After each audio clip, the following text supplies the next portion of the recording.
vinakuwa vya kwake. Maana yake nini? Maana yake ni kwamba ni kama vile nilikuambia Juma, ya kwamba agano ni mambo ya moyo. Maana yake ni kwamba kama ni mambo ya moyo, ni kilicho chako kinakuwa cha kwake yeye, kwa sababu linatumika kazi kwake. Yeye ndio bosi wetu wote. Haleluya. Mali hapa hakuna bosi, lakini tuna bosi mmoja, ni Yesu Kristo wa Nazareti. Haleluya. Yeye ndio bosi wetu. Lakini kwamba tupo kwa ajili ya kutumika kwake. Sisi ni wafanyakazi tu. Sisi ni wafanyakazi tu. Amen. Tuna bosi mmoja. Amen.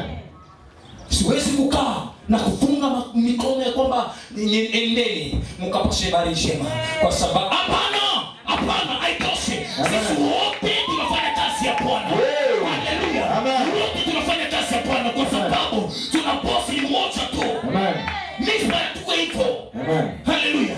Tunatamani tuweke misingi. Tunatamani turudishe heshima.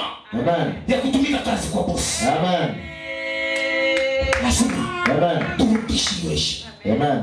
Kumbukumbu la Torati 18:18 nasema. Kumbukumbu la Torati 18:18.